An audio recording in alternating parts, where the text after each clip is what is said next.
Hello everyone, Namaste. I hope you're all keeping very healthy and very safe. And today we'll talk about something that has become a part of our lifestyle because of the sedentary lifestyle that we have. Yes, we're talking about the pain that we experience in our neck and our upper back region. Incorrect posture, unhealthy posture, staying in a certain posture for a really long time is all extremely dangerous for our spine, for our back. We don't realize that. But today I'll cover a few asanas that you can do every day to cure the hunch that you might be feeling or to cure the tightness and the pain that you have in your upper back. So let's get started. The first one is actually very simple. You can sit in Vajrasana or any other posture. You can do it standing, you can sit on a chair and do it. You'll basically keep your hands relaxed on your thighs. Just lift your shoulders so they come close to your ears. Make sure that you're not trying to strain your neck unnecessarily. Don't do that. Just lift your shoulders. Hold it for 10 to 15 seconds. And then fold your hands in such a way that you make a 90 degree with your elbows. And now push your elbows and your shoulders back. When you do that, your shoulder blades at the back will come closer to each other. So the entire muscle that runs from the back of your neck till your upper back is going to feel compressed between your shoulder blades. That's what we want to achieve. Hold here for another 10 to 15 seconds. Make sure this is not what you're doing with your neck. Try and keep your neck relaxed. 15 seconds and then relax. So when you're shrugging and you're retracting, compressing and releasing the muscle, thereby increasing the blood flow in that region and making that muscle loosen up a little. What we'll do next is very commonly known as cat and cow. You'll come onto your all fours. So your knees will be right under your hips and your hands are going to be right under your shoulders. Shoulder wide and your knees are going to be hip wide. Your hands are nicely pressing into the mat. You will start with inhaling. As you inhale, you will arch your back. Your belly will fall towards the ground. Look up. Make sure that your shoulders are not cupping your neck. You'll nicely roll your shoulders back. And on exhale, you will curl your back. Bring your chest, your belly in towards your spine. Push your entire body away from the floor and try and bring your chin to your chest. Inhale again. Compressing your entire spine here. Exhale.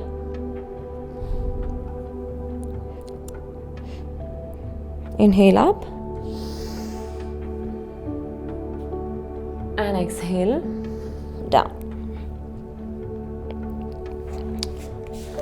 So what this posture basically does is, starting from your lower back to your upper back to your cervical actually, your entire back is being compressed and then released.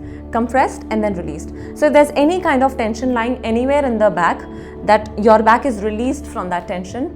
Start with doing it at least 10 times, both up and down, so in total 20. Take a small break and then do it, repeat for another 2 to 3 times.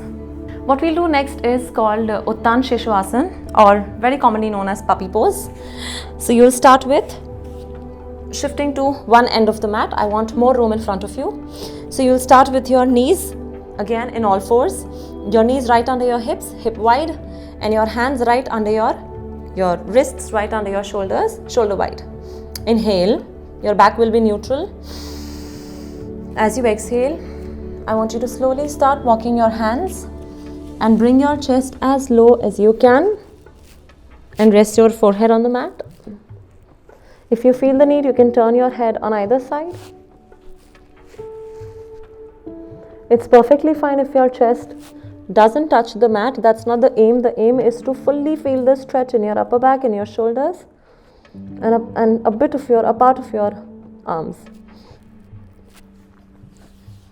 Inhale, come back up. You can modify this posture by placing a block or anything that's this height to give you a slight elevation. Inhale again. On exhale, slowly start walking your hands and rest your chest on the block.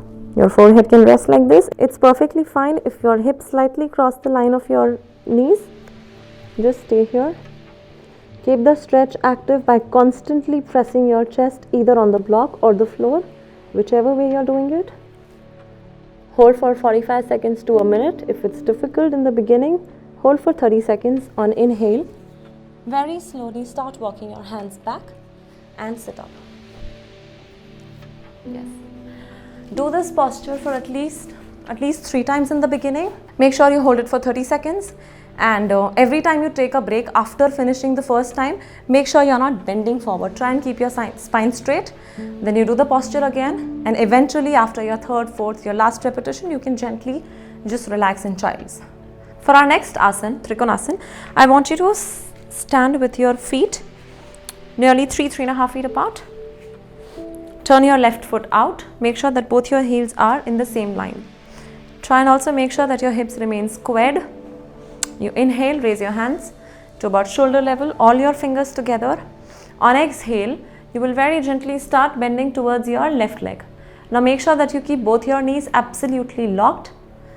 Try and avoid your chest sinking in. Open up your chest and stretch your hand above your head. Now what's really important here is, if you are not able to look at your hand above, if that creates any balance issues or you feel dizzy, you can absolutely look down. If you find yourself somewhere here, you can either place your hand on your shin or you can take something to give you an elevation. Rest your hand very gently here and just open up your chest. Stay there. Hold that for at least 30 to 40 seconds to start with. You can go up to 1 to 1.5 minutes. Do this 3 times. Inhale, slowly come up. Turn your left foot in, right out. Inhale again. Exhale. Bend. Inhale up again. And exhale down. Alright. This asana gives a very good stretch to your shoulders, to your arms, to your entire upper back, and it also works on the side bend of your spine. So it gives you a good stretch in your sides also, and a very good stretch in your groin and your hamstrings when you're trying to bend. So yes, these are the asanas that you can incorporate in your daily life. You can do it literally every day. You can do it in the morning or evening. Do each asana at least 3 to 4 times. Hold at least for 45 seconds to a minute. Also depending on how much your body is allowing you. Don't push yourself too much. Don't stay in one posture for too long, and do not sleep with thick pillows. Thank you. Stay healthy. Stay safe.